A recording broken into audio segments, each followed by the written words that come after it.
네, 여러분 잘 지내셨습니까?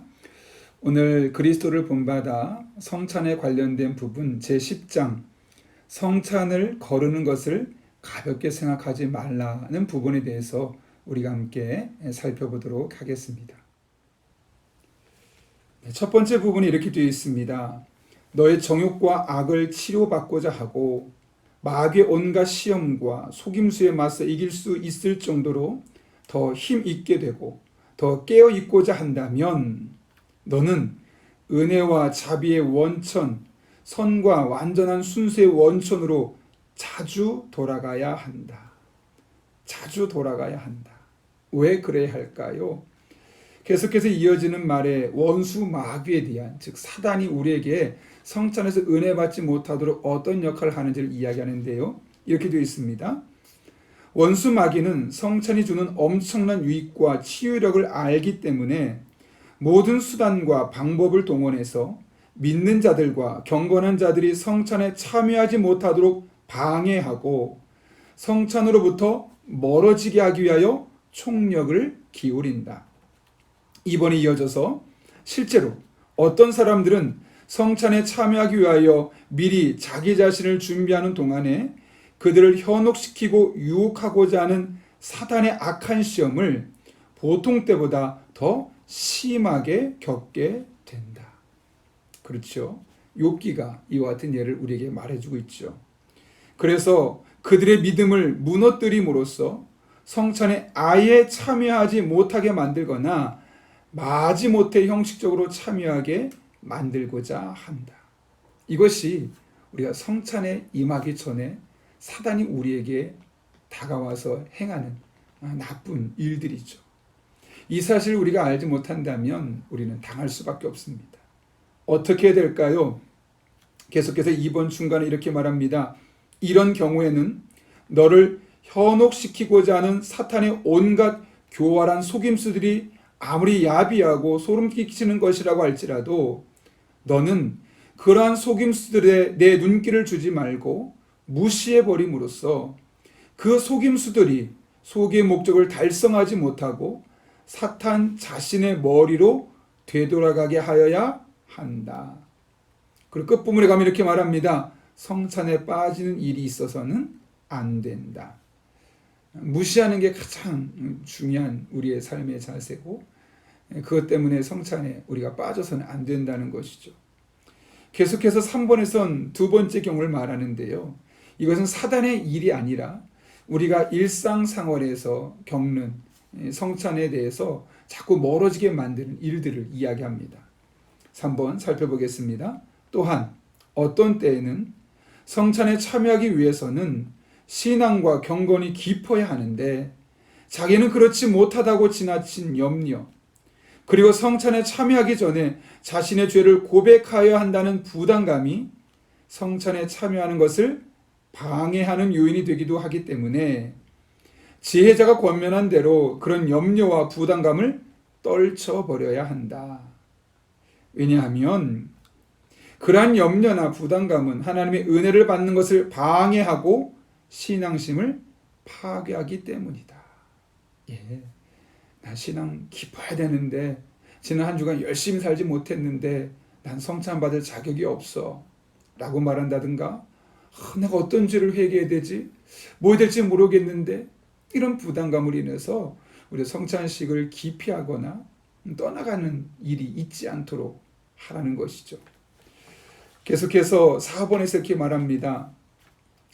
내가 오늘 어떤 이유로 성찬을 미룬다면 내일은 더 큰 일이 생겨서 또다시 성찬에 참여하지 못하게 되고 이런 일들이 계속 반복되어서 너는 오랫동안 성찬으로부터 멀어지고 성찬에 참여하는데 점점 더 합당하지 못한 상태가 될지도 모른다.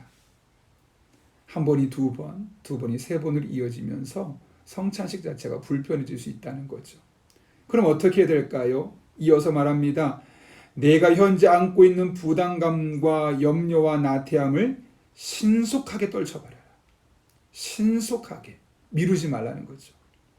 일상의 사소한 문제들로 인해서 성찬에 참여하는 것을 미루고서 내게 있는 염려와 부담감을 끌어안고서 오랜 시간 괴로운 마음으로 살아가는 것은 내게 전혀 유익이 되지 않고 도리어 성찬에 참여하는 것을 오랫동안 미루는 것은 심각한 영적 무기력 상태를 가져오기 때문에 아주 해롭기 때문이다. 우리 인간의 몸의 병도 그렇지 않습니까?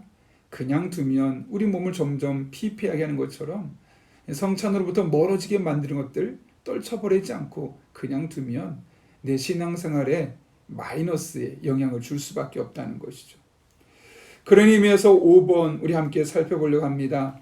어떤 사람이 자기는 성찬을 받을 만한 자격이 없는 자라고 생각하거나 또는 어떤 다른 합당한 이유로 인해서 가끔 성찬에 참여하지 않는다면 그 사람은 성찬을 지극히 귀하게 여기는 사람이기 때문에 칭찬받아 마땅하다.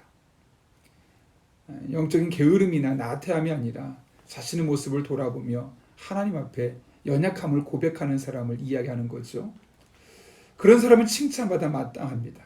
하지만 이어서 어떤 사람이 영적인 무기력 상태 또는 혼수 상태에 빠져서 성찬에 참여하지 않는 것이라면 그런 사람은 스스로 자기 자신을 일으켜 세우고 분발해서 자기가 할 수 있는 것들을 하여야 한다.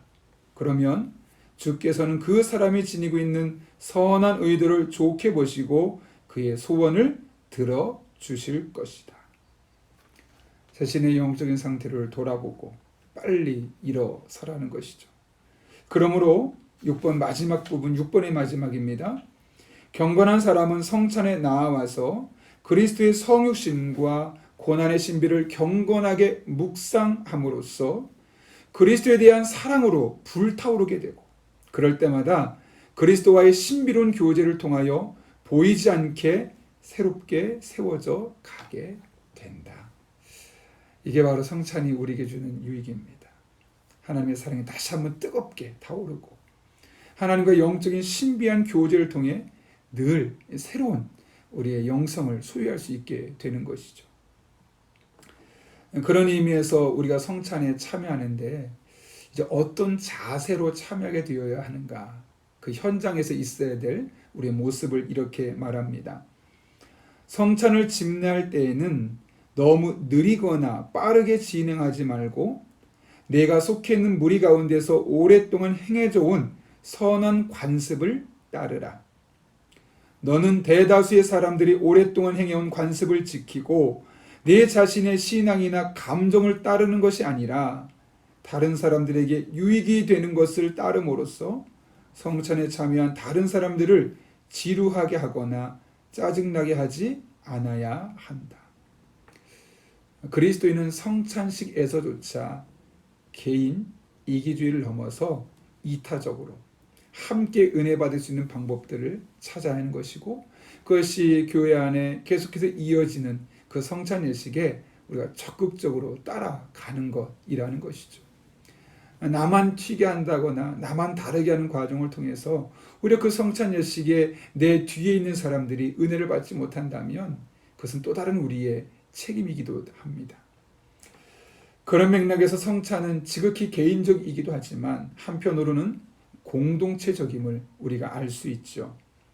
정해진 순서를 따라서 서로가 임하게 되어지면 나에게도 또 내가 성찬이 임하는 모습을 보는 다른 성도들에게도 큰 유익이 될 수 있는 겁니다. 우리가 성찬에서조차도 개인의 이기심을 넘어서 함께 은혜 받고 함께 새로워지고 그렇게 함께 믿음의 사람으로 세워지는 은혜가 우리 교회를 통해 이루어지는 모든 성찬 때마다 날마다 경험될 수 있기를 예수님의 이름으로 축원합니다. 함께 기도하겠습니다. 거룩하신 아버지 하나님, 오늘 성찬에 대한 말씀을 다시 한번 나누게 됩니다. 특별히 성찬을 받는 과정에 혹여라도 악한 영이 우리가 성찬에 합당하지 못하도록 또 성찬으로부터 점점 멀어지도록 하고 있지는 않은지 돌아보게 하시고 스스로가 자신의 모습을 돌아보며 내가 혹시 성찬으로부터 멀어지게 내 생각을 먹고 있는 것은 아닌가 생각하게 하시고 성찬으로부터 멀어지는 사람이 아니라 즐거워하고 자주 하고 그래서 그 성찬을 통해서만 누릴 수 있는 유익들을 온전히 누릴 수 있는 우리 주의 종들 될 수 있도록 은혜를 더하여 주옵소서. 그런 가운데 나만 은혜 받기 위한 성찬이 아니라 이 성찬에 참여하는 모든 성도들이 같은 은혜 가운데 거할 수 있도록 함께 뜨겁게 기도하고 함께 열정적으로 찬양하고 함께 겸손한 마음으로 떡을 받고 잔을 받아 성찬에 임하게 되어질 때 하나님께서 예비하신 놀라운 은혜가 예배 가운데 있는 성찬 예식을 통하여 풍성하게 임하게 하여 주옵소서. 예수님의 이름으로 기도하옵나이다.